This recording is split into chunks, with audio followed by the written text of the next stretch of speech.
Hello Ibran, আসসালামু আলাইকুম। সবাই মিলে চলে যাচ্ছি 300 ফিট, গরিবের 300 ফিট যেটাকে বলা হয়।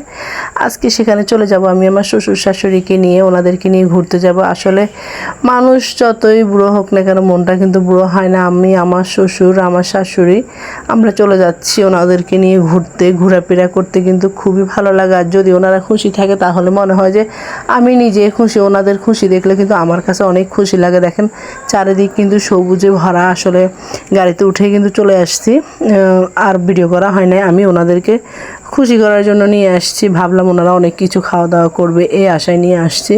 কিন্তু ও খাওয়া দাওয়া কিন্তু খায় নাই ঠিকই, কিন্তু অনেক খুশি হয়েছে। আর আমি বলতেছি, বাবা দেখো কত সুন্দর করে এগুলো বানাইছে।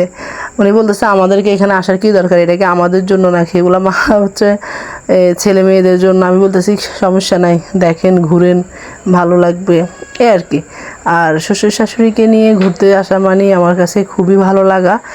আমার শ্বশুরকে তো আমি কিছুই খাওয়াতে পারি না, ওনাকে অনেক চেষ্টা করছি কিছু খাওয়ার জন্য, উনি কিছু খায় নাই। আর শাশুড়ি আম্মাকে বলতেছে, আম্মা আপনি কি খাবেন, এখানে যাবেন না ওইখানে যাবেন, উনি কোথাও যাবে না, উনি এমনি শুধু দেখতেছে। তো ভাবলাম আচ্ছা ঠিক আছে, ঘুরে ঘুরে দেখেন। আর আমি আসলে খুব তাড়াতাড়ি চলে আসছি, তাই দোকানগুলো এখনও পুরোটাই কিন্তু বসে নাই। পুরো রাস্তা জুড়ে কিন্তু দোকান থাকে, এখনও কম, যেহেতু এখনও 3টা, সাড়ে 3টা বাজে। 4টা, সাড়ে 4টার দিকে কিন্তু অনেক জমজমাট হয় এই জায়গাটা। যেহেতু আমরা আমার দেবরের শ্বশুরবাড়ি থেকে যাচ্ছি, তখন যাওয়ার পথে ওনাদেরকে এখানে নিয়ে আসছি ঘোরার জন্য।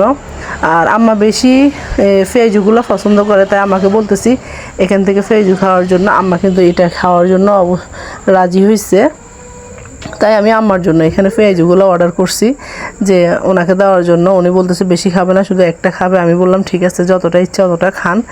আর দেখেন আম্মা আসলে অতটা কিছু খায় নাই। আমি ভাবছি উনি অনেক কিছু খাবে, ফুচকা চটপটি এগুলো যদি খায় বা অন্য কোনো খাবার ওখানে গিয়ে অর্ডার করে খাওয়াবো, কিন্তু আম্মা কিছুই খেলো না, শুধু একটা পেঁয়াজু খেলো। আসলে আমি যদি ওনাদেরকে খুশি রাখতে পারি বা ওনারা যদি খুশি থাকে, আমার কাছে খুবই খুশি লাগে।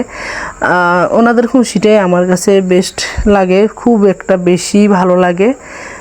সবসময় খুশি রাখার চেষ্টা করি, বাকিটা আল্লাহ ভালো জানে আমি কতটুকু করতে পারি না পারি। আর এখানে আম্মা বাদাম খাবে, আমি একটু চানাচুর বানানিটা খাবো, আমার কাছে এটা ভালো লাগে।